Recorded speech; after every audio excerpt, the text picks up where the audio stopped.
Good afternoon, everyone. My name is John Cornwell, and I'm Plunkett Cooney's Director of Marketing and Business Development. I have the pleasure of coordinating today's webinar, which is sponsored by our Government Law Practice Group. When you work at a law firm, it's easy to forget that a lot of folks have never been a party to a lawsuit, or their exposure has been minimal or even compartmentalized.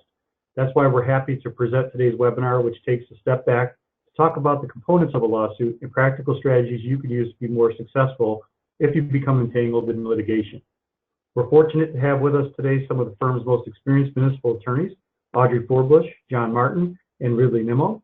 All of them have extensive experience working with municipal officials and their insurance providers to defend litigation and to mitigate risk more generally. Before we get started, I'd like to take a moment to provide you with some background about today's speakers and about our law firm. For those of you who don't know, Plunkett Cooney is based in Southeast Michigan and is one of the Midwest's oldest and largest law firms with approximately 140 attorneys.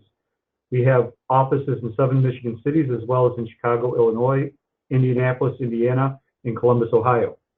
Plunkett Cooney's governmental law practice group includes approximately 20 attorneys who have expertise in such areas as election law, Freedom of Information Act, Open Meetings Act, labor and employment law, police liability, zoning, and land use, and much more. Today's webinar is designed to benefit municipal officials and will provide information about all aspects of litigation, including issues specific to your possible personal involvement in a lawsuit. So let me just advance real quickly to our slide here, and I will introduce you now to our speakers. Audrey Forbush is a member of Plunkett Cooney's Board of Directors, and she serves as the managing partner of the firm's office in Flint, Michigan. She also serves as co-leader of the firm's governmental law practice group. Audrey is recognized statewide as a municipal liability attorney who has particular expertise in the areas of police liability. Her public sector practice is extensive and includes such areas as labor and employment law, public officials' errors and omissions, general liability, and other areas of litigation. John Martin is a former police officer who patrolled the streets of Taylor, Michigan for 11 years. He went on to pursue his legal career, graduating from law school in 1989 and joining Plunkett Cooney that same year. A member of the firm's Detroit office, he focuses his practice primarily in the areas of municipal law and litigation. Mr. Martin has particular expertise working with public safety officers and departments on an array of issues, including claims of wrongful arrest, excessive force, and many other areas of potential liability. And last but not least is Ridley Nimmo, who has a wide-ranging practice that includes governmental law, real estate, employment litigation, construction liability, and professional liability. He has over 20 years of experience representing Michigan municipalities and currently serves as city and village attorney for 2 municipalities. In his litigation practice, he has successfully defended numerous municipalities and governmental entities directly and through their insurance. Now for a couple of quick housekeeping notes for today's program. For our Q&A portion of the webinar, we're going to use our questions window on your GoToWebinar navigation display. Please take a minute to locate that and feel free to answer questions as they occur to you during the program. At the end of the presentation, we're going to try to answer as many questions as possible. I have one caveat that I always like to add, which is to please ask questions of a general nature. Discussing specific ongoing issues in your workplace is best done privately, as we hope you would agree. And then finally, I'd like to mention that today's session is being recorded, and that recording will be available on the event page of Plunkett Cooney's website, which is located at plunkettcooney.com. Thanks again for attending today's webinar. Audrey, I believe you are up first, so go ahead and take it away. Thanks, John. I'm just going to start with some general remarks about what we're hoping to get out of this presentation today.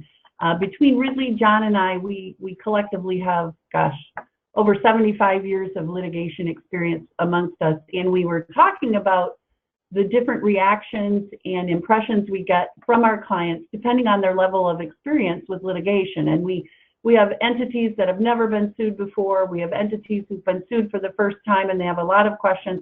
And we have experienced litigants who still don't understand the process completely. So what we're hoping to do today is to educate you a bit on some of the basic concepts with regard to a lawsuit, to litigation, to preservation of evidence, to preparation of defenses, perhaps explain a bit why we might settle one case very early on and might defend another to the very end, and how we evaluate those cases, assess those cases, and how valuable the client's input, involvement, and participation in the process is to the litigation.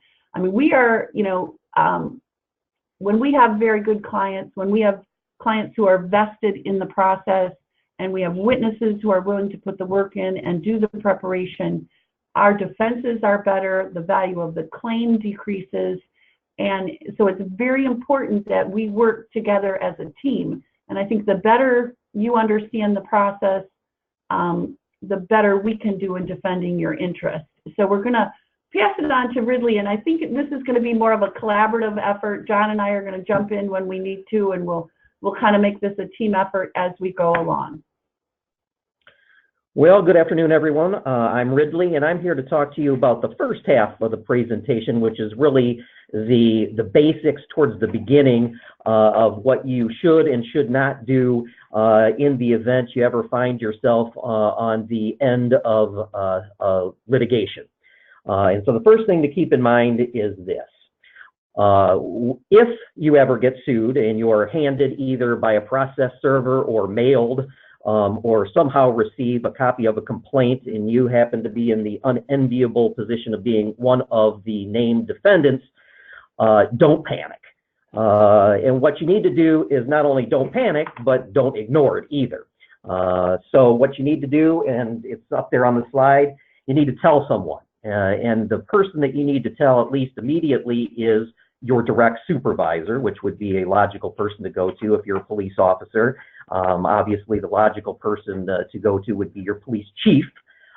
If you happen to be, someone else in the municipal organization, obviously the person that needs to be aware that there's some litigation out there would be either the city or village manager or township supervisor, but the head management person needs to be aware that there is some litigation involving you and or the municipality. So don't panic, but don't ignore it.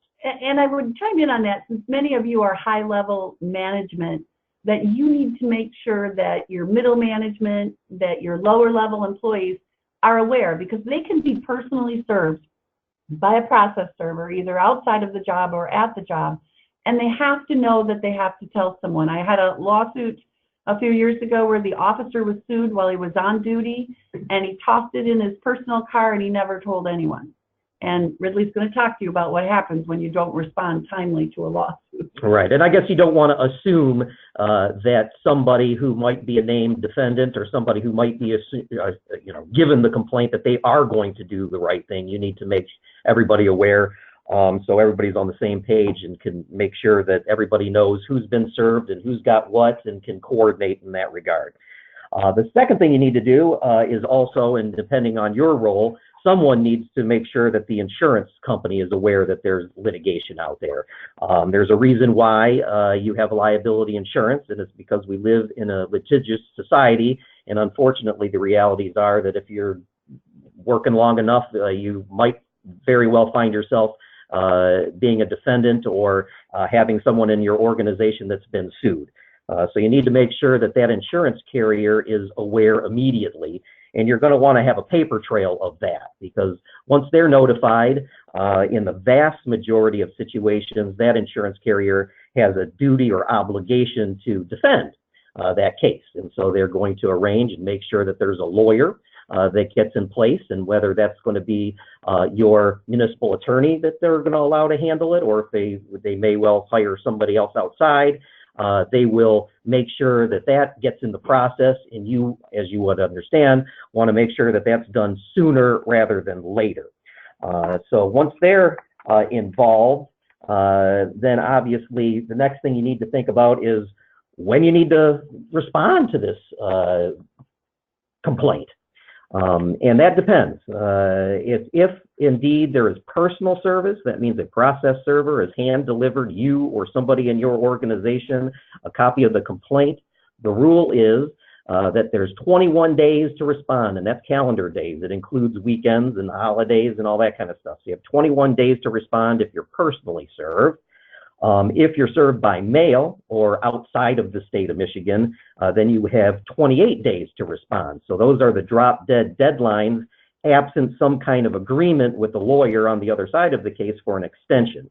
And as indicated in the second bullet point, you can get an extension, and it's common that there'll be a call, typically by the attorney who's been retained to represent you and or your municipality in the case, and they reach out to the other side and oftentimes will secure an extension. And the way to do that is, and that's something that should be documented in writing so everybody is clear that notwithstanding the fact that somebody has been served, that there is an agreement out there for a time to file an answer to the complaint. And because if that's not done, and if you don't timely respond or secure an extension, then what the other side can do is get a default.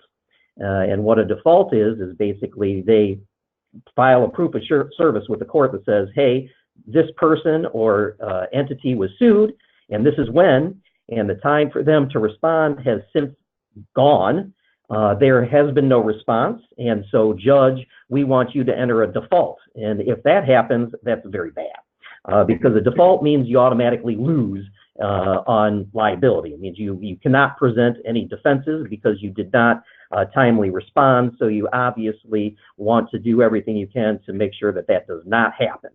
And incidentally, the rules used to be more flexible in the past years as it relates to getting defaults set aside.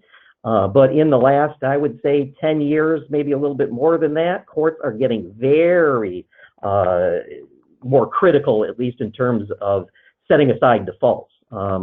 Because the rule is if you get defaulted because you haven't properly and timely responded, then you have to file a motion and say, judge, sorry. And what you have to show to get it set aside is, number one, good cause. And good cause means good cause. If your good cause is, hey, I put it aside, I thought somebody was taking care of it, and it just unbeknownst to me wasn't taken care of, that's not good cause. If you got hit by a bus and you've been in a coma for the last few months and you don't respond, that would be good cause. And there's a whole lot of stuff in between there. And courts do look at it. And if you don't have a good reason for not timely responding, the chances are that you may very well not get that default set aside, and you're going to be stuck with a case that there's a finding that you're responsible for it, and you don't want that. And the other thing to get a default set aside is you not only have to have good cause, but you have to have a meritorious defense, and you have to show that to the court as well. But the bottom line is you don't want to be in a position where you and or your organization has been defaulted, because to dig out of those nowadays is not easy. Next the topic that I'm going to be talking about, and John is actually going to be talking about this more, but this is just a kind of a general overview of the litigation process. And as noted in this slide, it all starts out with a pleading, and that pleading is the complaint, and that's the complaint that's being served on the defendants. And what that complaint is, if it's drafted properly, is it sets forth in various numbered paragraphs what the allegations are against each of the defendants. And the next pleading that needs to be filed, at least by the defendant, is what's called an answer. And so what the defendant does, and it's typically through their lawyer, is file an answer to each one of the numbered complaints. And what they do is they respond to each one of those allegations. They either admit that the allegation is true, or deny that the allegation is true because it's not true, or you have the response of saying, hey, I don't really know one way or the other, and if you think you can prove it, you're going to have to prove it, but we just don't know. And so that's pretty straightforward, but that's how the lawsuit begins. It's with the complaint, and then there's an answer to the complaint, and then after that, what happens is what we call discovery.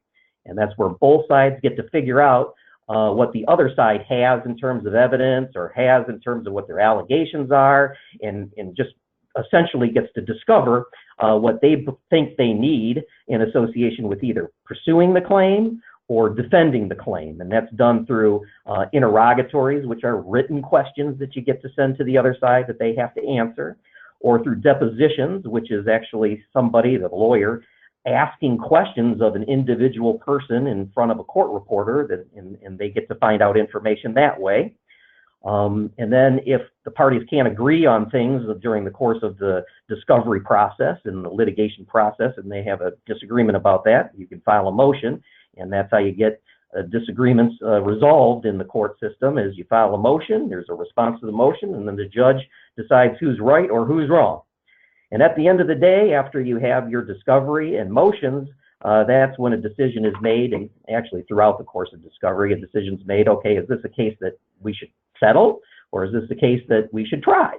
And so that's what's going on through the discovery process. Now, when you first get the case in, and either you or somebody in your organization is served with a complaint, you have to be careful. And that's where we're talking about who you should talk to as it relates to this situation.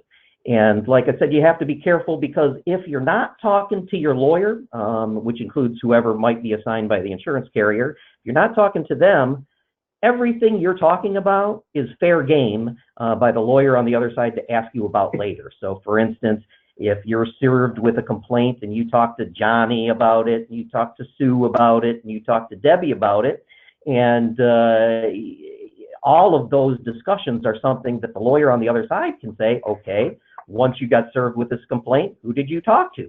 And they can talk to you about what you said to Johnny and talk to Johnny and Sue and Debbie about, but they can also talk to Johnny, Sue, and Debbie and ask them questions in their depositions about what did you guys talk about.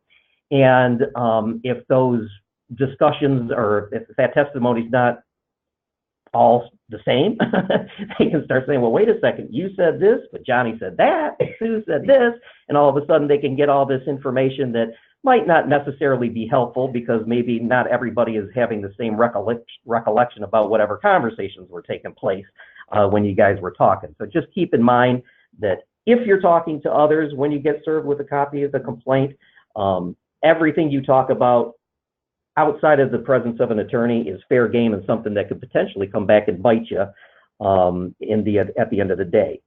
So that's the potential pitfalls of not having an attorney present when you're having these conversations.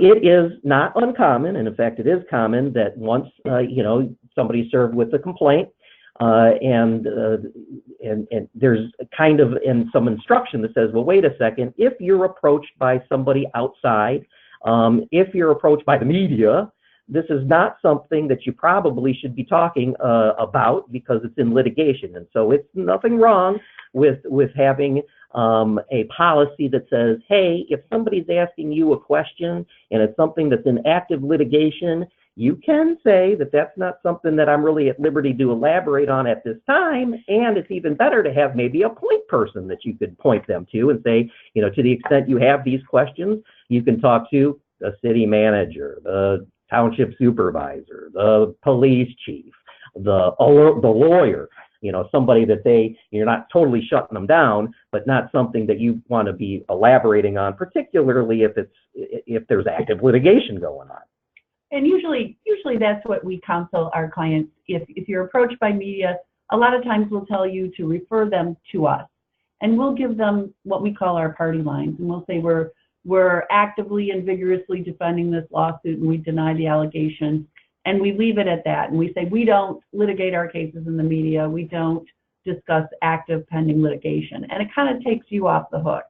And I can't tell you how many times we've had lawsuits where public officials have been interviewed and they've made comments publicly, and then in a deposition, we've got that newspaper article which has been marked as an exhibit, and you as the public official are now being cross-examined on these comments that you made before any type of investigation has been conducted, before we're familiar with exactly what the claims are, and all of a sudden we have what are called perhaps party admissions that have been made by the unsuspecting public official who has now made admissions on the case that we're going to have to deal with, explain, or backtrack from that have been made to the public. We also, on the slide, we talk about, we're limiting discussions, but we cannot infringe upon the First Amendment either. And one of the main issues that we've seen in that regard are sometimes municipalities or public entities will issue a blanket statement to all of their employees. We've been sued, and you are forbidden from discussing this litigation, and if you discuss it, you're going to be disciplined. Well, we can't do that. We can't infringe upon their First Amendment right to free speech. What we can do, and you probably do it through your policies and procedures anyway, we limit who can make official statements on behalf of the entity. We limit who can release official information from the entity. But you simply can't have a blanket provision that prohibits employees from speaking to each other or speaking to outside personnel about litigation. We strongly counsel them not to do that, but particularly in employment cases when perhaps the plaintiff is still employed with the municipality. I mean, it's kind of like a bad divorce, let's face it, and everybody's talking to everybody. And if you're going to say, well, you're going to be disciplined if you speak to that person, we simply can't do that. We don't have that authority or power, and it really looks like we're trying to, maybe squelch the truth perhaps. And can't tell you how many times we see the cover-up allegation and that we're trying to squash people from communicating with one another through threats and intimidation. So you want to be careful about that.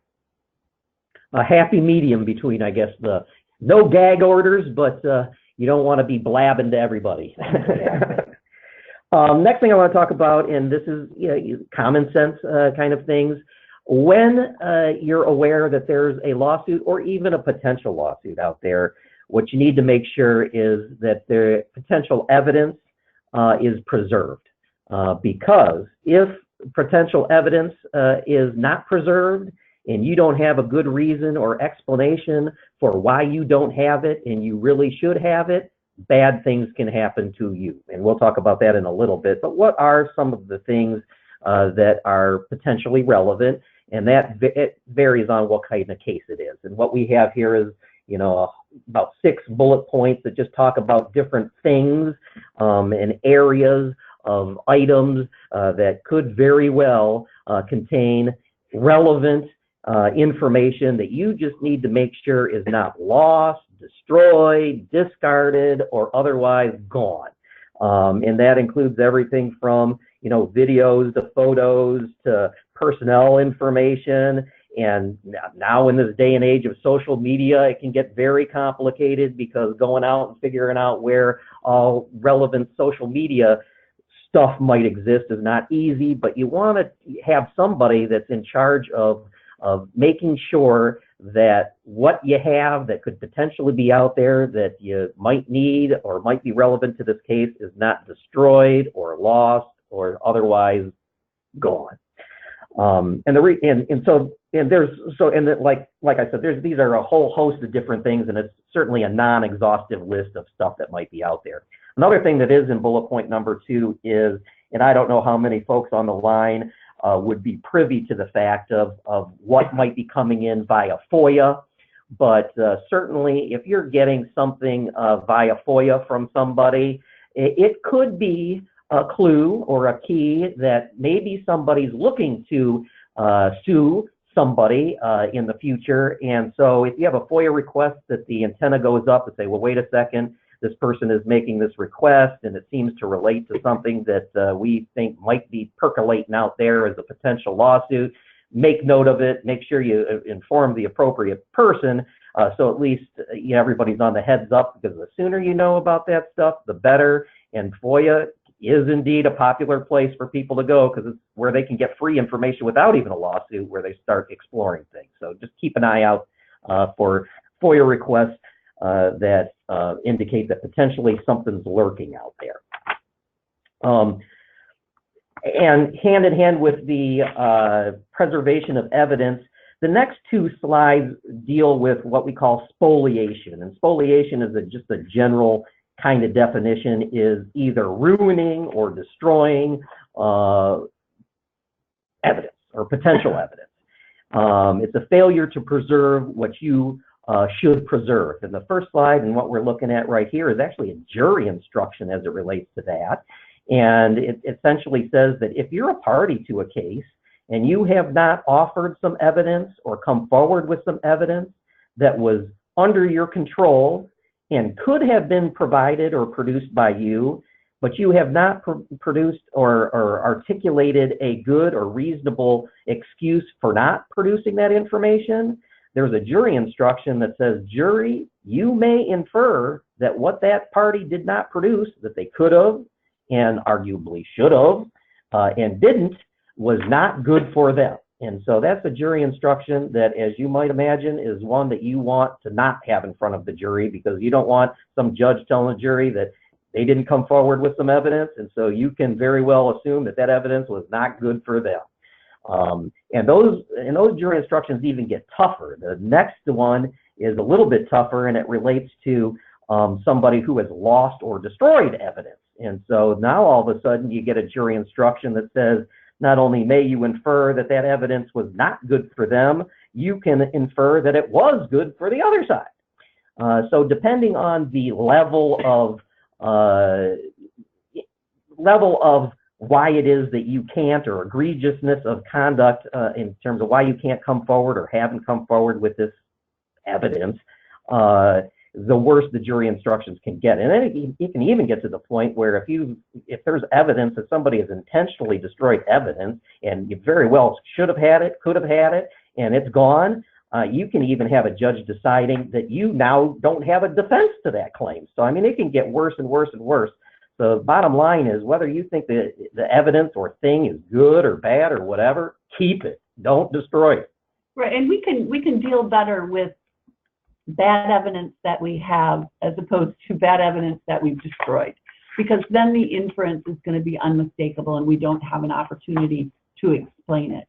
We see often with the deletion of emails or text messages or videos that were not preserved. Those are the areas where we see a lot of difficulty if we can't produce that tangible evidence. And what's interesting is, and it works both ways with plaintiffs as well. It's interesting in the employment cases that immediately after filing a lawsuit there's one particular plaintiff attorney I'm thinking of, she immediately instructs all of her clients to close out their Facebooks, their Instagram, and their Twitter accounts, and to try to clear all of those records. Well, we have ways and resources where we can go back and try to recreate some of that history, because there's things out there that they don't want us to see. So even if you're thinking about deleting those emails or those text messages, there's almost always a forensic way to obtain them. And the fact that we've tried to hide them doesn't look well for us either. So that's the preliminaries. The next slide, and this is really transitioning into John Martin, where he's going to be talking to you in more detail about the litigation process. But as indicated on the slide, the wheels of justice turn slowly. I can tell you, and I know we have some law enforcement folks on the line, the wheels of justice in the civil side of things moves a lot slower than on the criminal side of things. Judges have a lot of cases on their docket, and criminal cases take precedent. In criminal cases, even though I think there's a lot of folks on the line would tell you they don't think the criminal cases move all that fast, I can tell you the civil cases move much slower than that. And in fact, you can pretty much assume that in terms of the discovery process, in terms of where both sides are getting to gather information and figure out, who's got what, and developing their defenses or developing their theories, there's going to be typically a minimum of 6 months, and that's just for the information gathering stage. That's not 6 months and then immediately trial. That's 6 months just figuring that out, and then you have usually an ADR process or whatever beyond that. So bottom line is, for all these things that you will be doing from the defense side at the inception and throughout the course of discovery, it's going to take a while before you ultimately get to any kind of trial in the case, if that's where it's going. And at that point, I think we can have John explain more to you about what the discovery process and litigation process is all about. Thanks, Ridley. Good afternoon, folks. This is John Martin here. Discovery is that portion of the litigation, is basically the usual term used is the fact-finding portion of the lawsuit. And many of you here, by looking at some of the names that are present today, are involved in the discovery. And of course, the purpose of discovery is so that both parties can not only learn the facts of the case from their angle, but the facts as the other side is going to present them. And of course, this is done through interrogatories, which Ridley already hit on. These are the written questions to the parties, plaintiff to the defendant, defendant to the plaintiff. The other one is request to admit.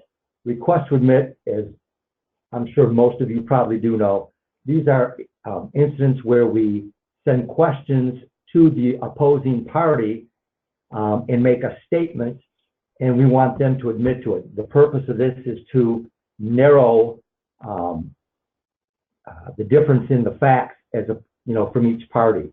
If we can get the plaintiff to admit that he did strike the police officer, that goes a long way. Or when I even say strike, admit that he pushed the police officer. That can help us in terms of defending an excessive force case, perhaps. And another part of the discovery process is request to produce documents. And this is where, typically from the plaintiff, they want to get, if it's a sidewalk case, they want to get our history on the repairs to the sidewalk. They want to get the documents that address what type of repair program we might have. With respect to individuals, they're going to want, the plaintiff would want personnel files. They want to find out the history, perhaps, of a police department in terms of what type of training they've provided the officers for the specific type of claim, the history of these types of claims against the municipality. So that's what that will provide for you. And now to double back to some degree, with respect to the interrogatories, the type of information sought, as it indicates there on the slide, again, we're trying to get information perhaps of, we want to know the names and addresses, as the plaintiff would too, of all the witnesses to the event. We want to find out perhaps, if this is a personal injury case, we want to find out where the plaintiff has been treated for this particular incident, but also we want to find out where the plaintiff has been treated prior to the complaint of incident to see if they had suffered this injury in the past to some degree. And of course, likewise, we want to find out since the incident, have you been treated for any other type of injuries or made any type of claim? With respect to the numbers of days to respond, within the state court system, that's 28 days. And with respect to the federal system, it's 30 days. It's important to respond in that time because, as I'm sure you folks have faced before, if we don't respond within the allotted time, the opposing party can bring a motion to compel answers. That just causes problems. Oftentimes, and quite frankly, we do it too, but you'll get a plaintiff who will say, hey, how about you stipulate to giving me answers? And you'll say yes over the phone, and then they've got full, formal, final answers, and they'll go through different things that aren't anywhere in the court rules, really, and try to get you to agree to that. So really, it's best to get our answers in timely, and then if we have to respond to the next bullet point, which is accuracy of answers, quite frankly, I believe that's easier to respond to than no answer at all. And one of the things you want to be sure, and people I don't think realize how important our own answers are. I deal a lot with law enforcement or city management, and we're answering these questions. We want to make sure our answers are complete and they're accurate and that we can back them up, because what happens at the end of those written questions is that you have to sign and you have to swear that you've reviewed them and that they're truthful and that they're accurate.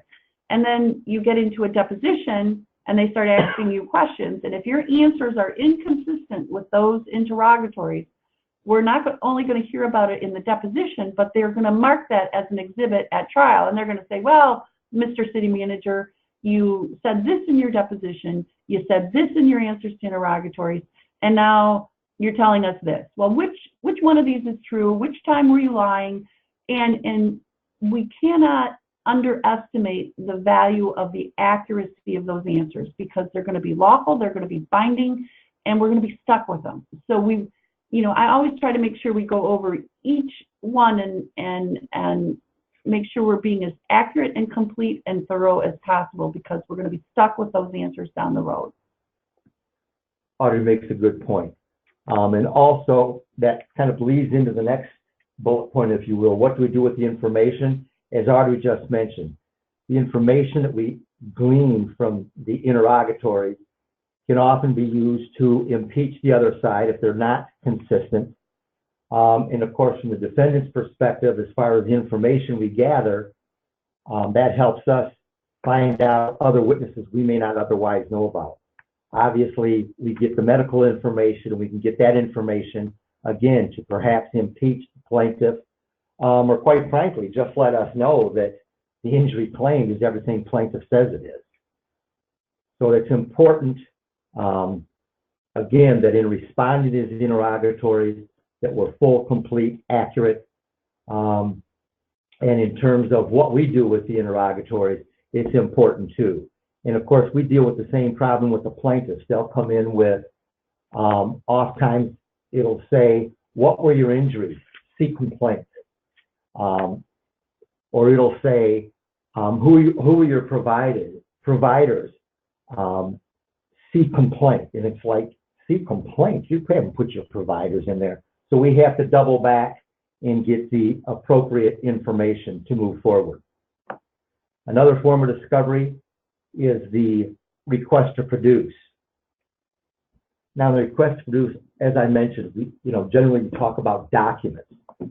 But as social media has evolved and the electronic media, we have to be concerned with that preservation too. And what's expected under the Michigan Court Rules and Law is that we preserve any electronic media as we would any other documents that we would normally save in anticipation of a lawsuit.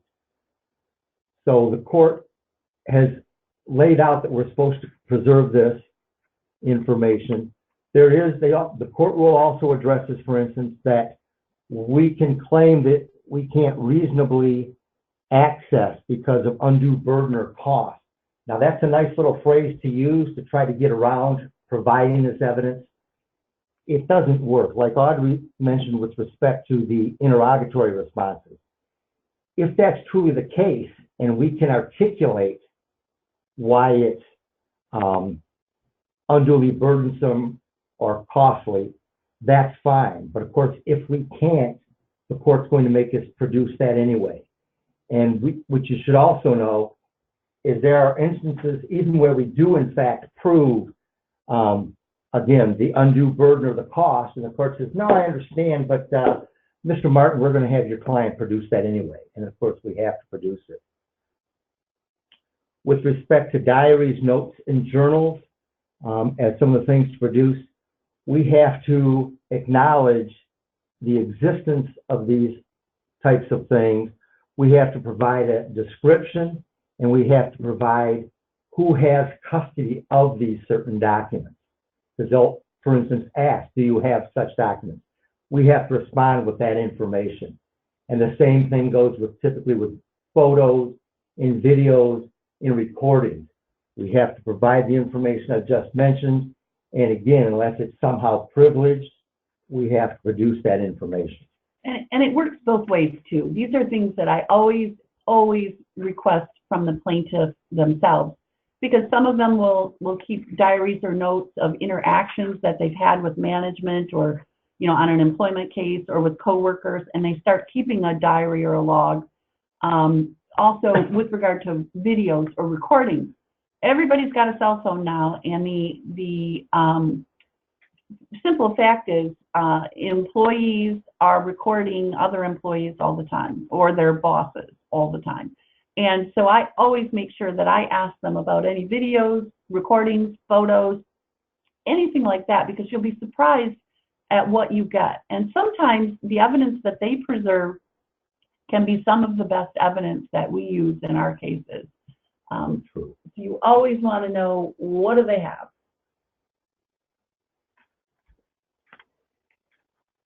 Okay. Don't get me wrong, everything's important. From my perspective, probably the most important part of discovery and preparing for trial has to do with depositions. And like we've indicated here, I tell my clients don't use the word always or never. But the one thing I do always is insist that the plaintiff's deposition go first. From my own personal perspective, my argument to the court is that, look, the plaintiffs brought the case. We want to know what their claims are and what they're accusing us of so that we can properly respond. Now, having said that, under the court rules, it does say that there's no specific order of discovery.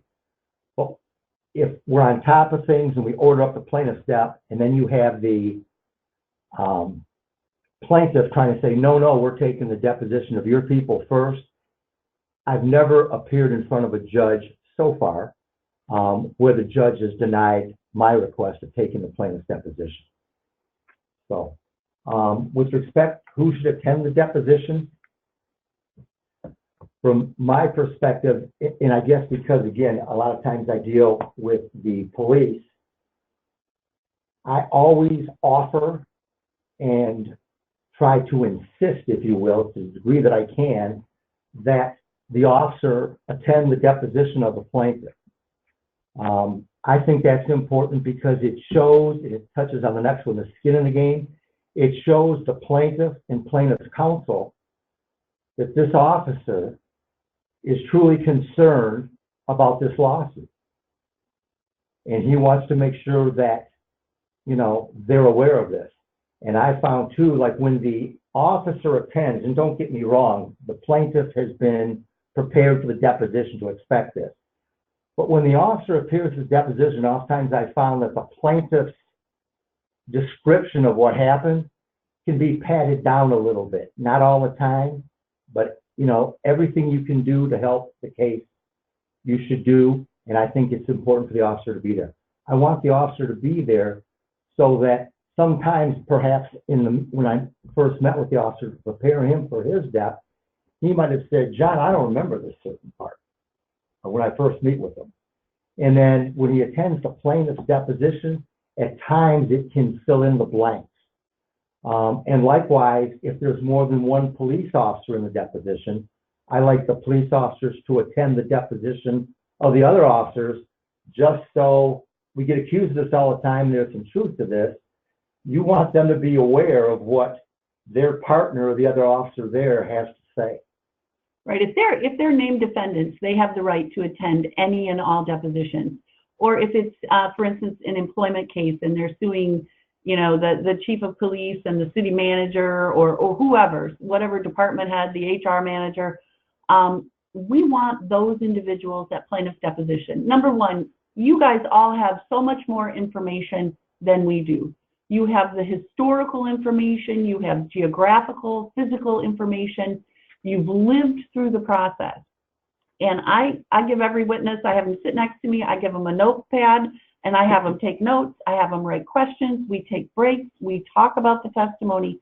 And it's also this whole idea that John talked about, the skin in the game.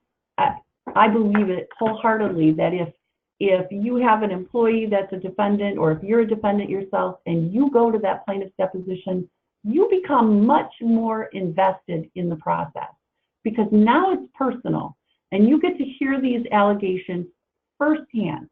And it also, if you've never been deposed before, you've never been sued before, it is the perfect opportunity to see how does the process work? What is a deposition like? What can I expect? And believe me, when John Martin gets done grilling a plaintiff, you're going to go, wow, I'm glad he's not asking me these questions because they're really hard.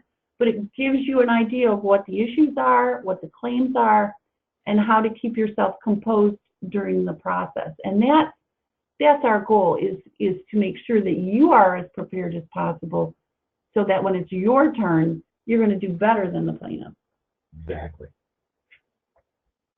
So with that in mind, and of course, after we take the plaintiff's deposition, as you might surmise, the plaintiff's counsel is going to want to take the deposition of the defendants. And I'm certain all of you know how very important this is, that the person being deposed is prepared for the deposition. I've had cases where I've spent 2 and 3 hours with one person, preparing them for the deposition. And again, it's to go through the different documents that we might have in this case. If it's a failure to train type case, I have to drag them back and make them relive the, possibly the ugly past from before so that I can prepare them as to how to answer the question. Again, we'll go over the plaintiff's claims and the plaintiff's testimony. And there's also, I think that it's a big thing too. We're in the preparation of our folks. Delivery is huge. I mean, with delivery, the plaintiff's counsel is there to get the facts of the case, but just like we are with the plaintiff, they're sizing up our people. Does this guy care? Does this guy come across as a tough guy? Can I push his buttons and upset him?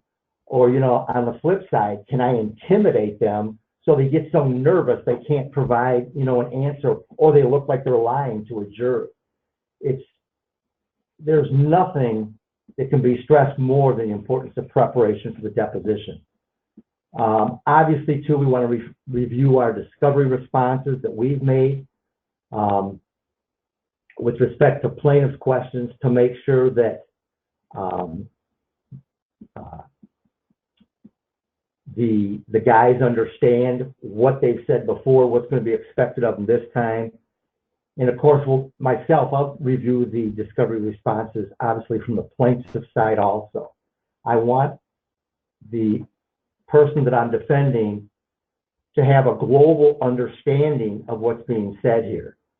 I want them to know how to respond to something the plaintiff said, and I'll set them up for that. And of course, all that falls under the practice, because once we go through all this review, for instance, if I've dealt with a certain plaintiff's counsel before on a certain kind of case, well, I'm going to know he tends to ask these kind of questions, and how he will try to perhaps lead the deponent down the primrose path. I've got a few of those guys who quite frankly do it very well, and it concerns me, because even, I guess you think of the police officer being this tough guy, but they will treat him very nicely, all kinds of respect, and they will lead him down this path. And it's frightening. So they don't even know how they got there. Exactly. I try to advise them, and when it starts happening, typically what they'll do is they will start giving more information than the question asked. And then sooner or later, what I notice, I've got a plaintiff's counsel, when they start to do that, he or she isn't even asking a question. They're just nodding their head with a smile like, yes, okay. And finally, the first chance I get, I'll stop that by not an objection, but advising my client just to respond to the question asked. I think that's very important too. So many times they're asked, are you married? And they say, yes, for 3 years, we have 5 kids, and we live in Roseville. And I've just been instructed to quit hitting the paper. So anyways, all of that's very important. So what I'll do too, with that information, we sit down with our client and go through the questions we suppose that will be asked of them, so we can have them prepared for the deposition. And at that time too, you let them know that, we're on their side. So I let them know too, typically I won't ask questions as a follow-up unless I find it's necessary. And I'll tell them, if you feel I'm pushing you a certain way, I am.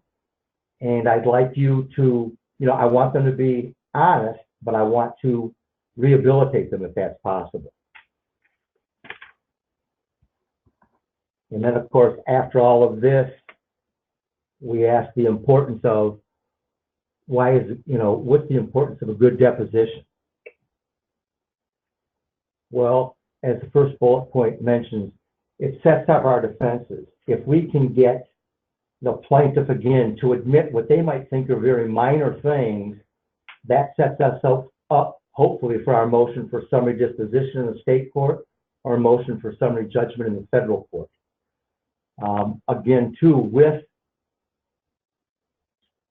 the importance of taking a good deposition is it's going to help us with the value of the case. If we can, in taking the plaintiff's deposition, get them to admit certain things, that's going to help us. But more importantly, a good deposition for us helps the value of the case, because if the person comes across, again, as Audrey mentioned, hey, I'm invested in this case, I care about this case, it's personal to me, and this comes across, that's going to help us in determining the value of the case.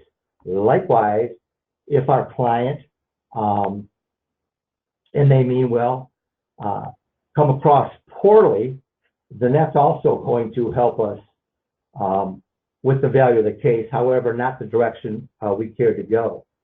A quick example, one time they were taking a deposition of my police officer. I'd gone through all this, and he wanted to, the man asked him, he said that the plaintiff had pulled a knife on him, which, as it turns out, was just the sharp edge of a nail clipper.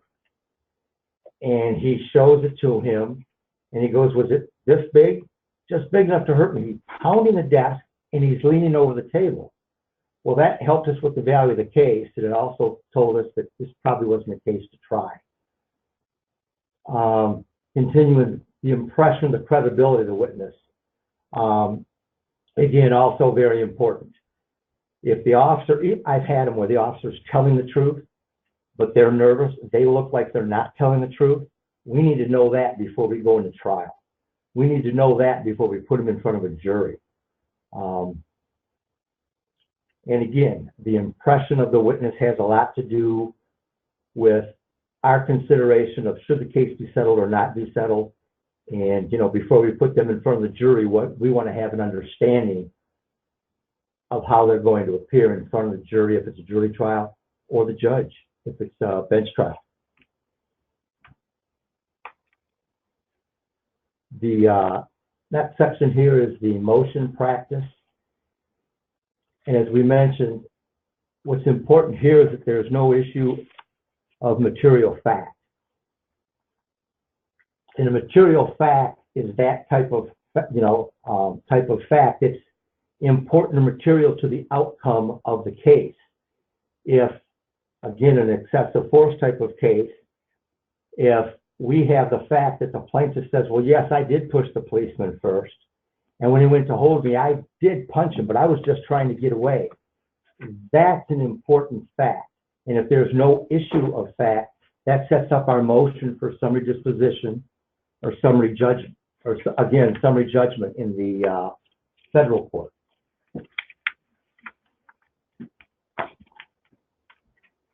The next section here that we're discussing is the facilitation case evaluation. And as I'm sure, looking at this list, all of you are aware, these are alternative dispute resolution options to going to trial. Again, having gone through discovery, we pick up on certain things, and we might make the determination, you know what, if we can settle this case before trial, that would be in our collective best interest. Now, both facilitation and case evaluation have a few similarities. Those similarities are this. Both of them take place outside, the court, if you will, and both parties, I'll use the term both parties in this case, submit summaries, records to the, in the case evaluation situation, it's 3 evaluators. In a facilitation system, most times or oft times it's 1 facilitator, but of course I participate in 2 where there's 3 facilitators. And then you have a hearing in front of these. And then the difference here is the case evaluation is set up by the court, and typically it's something that all parties must take part in. The downside that I've experienced in case evaluation, I'm sure certain Ridley and Audrey have to some degree themselves, is that you'll get case in front of 3 case evaluators, and they might all do business law, and this has got to do with trip and fall over a sidewalk, or it has to do with a police case, something they really know nothing about. So what happens there many times is the case evaluation number is very skewed to the point that either we say that's way too high, it's not even a ballpark, and it does nothing to help us. Or alternatively, they come in and they give us an excessively low case evaluation, and we walk out of there, you know, you want to walk out of there thinking, boy, I really showed them how this works. But then you got a plaintiff who says, that does nothing for me. So oftentimes what we'll do, even before case evaluation, is try to get the case facilitated so we can get it in front of people who know the ins and outs of the type of case we're representing to them or presenting to them. And we get more time. With respect to the case evaluation, you know, technically each party is supposed to get 15 minutes. Oftentimes that thing boils down to 15 minutes with the plaintiff, and then, you know, at 10 minutes of the defendant, they're already trying to shut you down at the case evaluation. Whereas with the facilitation, these people have planned to this, and you might be there a half day, 1 day, or I've had a couple of cases where you've actually had to come back 2 and 3 days. But the nice thing is the facilitator or facilitators have a handle on this type of case. They generally know the attorneys involved, and they know how to bring them both to a resolution with respect to the case at hand. But of course, if neither one of those works, then we go to trial. But the next thing we're going to cover here is how to assess the settlement value. And again, we've discussed this already. It has to do with the strength of the case. And by that, I mean, do we in fact have viable defenses? How do our witnesses look? How sympathetic is the plaintiff? What are the injuries involved? What do those who have, to use our terms, have no skin in the game? In other words, independent witnesses, what do they have to say about this? And how are all these people going to present in front of the jury? And then we also, with that in mind, we have to determine, given all this information, what we might think the full liability value, or what we call FLIV, is. To go into that consideration also, too, our litigation costs, which would include, you know, attorney's fees, expert fees, costs, and obviously, as I've already mentioned, you know, the appearance of the witnesses. So that's what goes into, typically goes into the settlement value of a case. And then, last but not least, comes the trial. Can we win it? And again, we've touched on the important areas before. Again, what kind of defenses do we have? Are they legitimate? You know, can we convince a jury that they're legitimate? Well, and that question, clients ask us that question all the time. Can you win this case at trial? I hate that question, but I always give them an answer. I always say, sure, I can win this case at trial, but it might only be 1 time out of 10, or it could be 9 times out of 10. But when you go to a jury, all bets are off. You have no idea what kind of baggage your jurors are going to have, what kind of predispositions they're going to have, or what little weird, strange piece of evidence they're going to latch onto, which may be good for you or bad for you. So it's a very unpredictable process. And I always tell them, yeah, I think I can win just about any case at least once, but there are a lot of times where I think I could win it, you know, more like 8 or 9, you know, 80 or 90% of the time. And that increases our odds of success, and therefore it makes us value the case in a much more, you know, different fashion. But we try to take in everything into account when we're telling you whether we think you should try this case. We take into account the good, the bad, and the ugly. We want it to be as objective an overview as we can. And we also consider our jury pool. Where are we trying this case? Are we in Wayne County? Are we in Midland County? Are we in federal court? You know, is it a hashtag #MeToo sexual harassment case and we have a female judge that isn't going to help us on any of our motions? You know, those kinds of things all play into it. You can't point to any one thing, but, you know, with a jury, all bets are off. I have won cases that I probably should have lost, and I've lost cases that I was quite certain I was going to win. So you just really, really don't know. All right, this is John Cornwell again.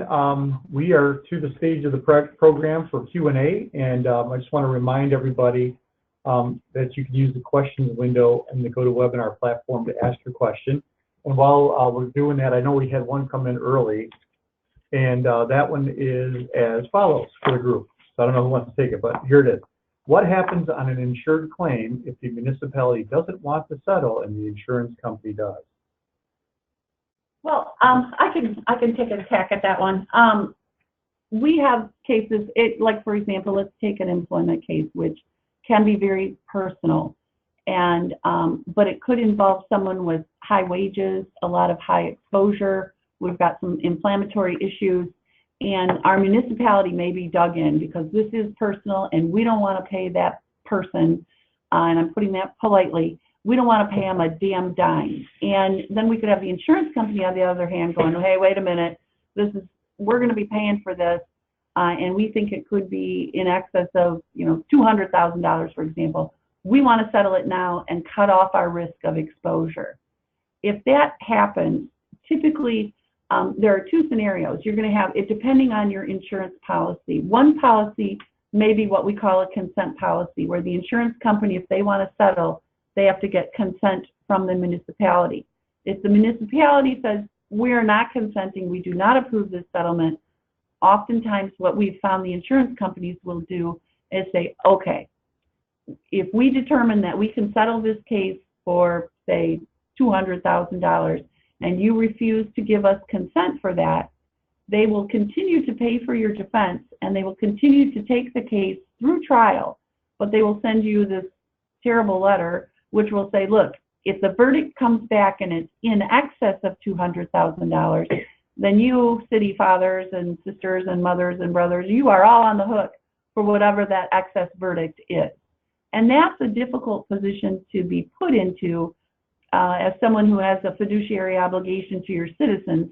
Then it becomes a decision you have to make. Do we want to let the insurance company pay their money, or do we want to risk our own public money? If you have a different kind of insurance policy, it may not have a consent clause. The insurance company may have the trigger, and they may say, we don't care what you want, municipality, we're going to resolve this case because we only need to give you notice of the settlement and we don't need your consent. So it could be one or two of those scenarios.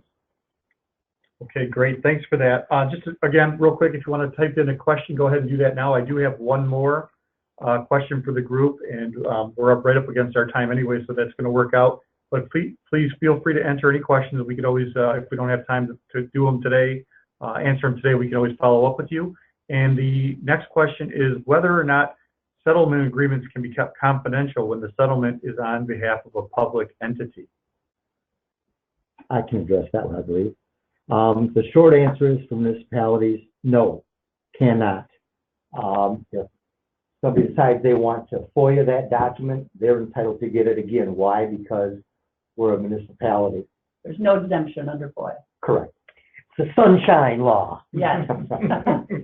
So even if you think, oh, I'm putting confidentiality into this and they're not going to talk to the press or whatnot, somebody else, their brother, their sister, their mother, could submit a FOIA to you, and if you have that settlement document, you have to produce it.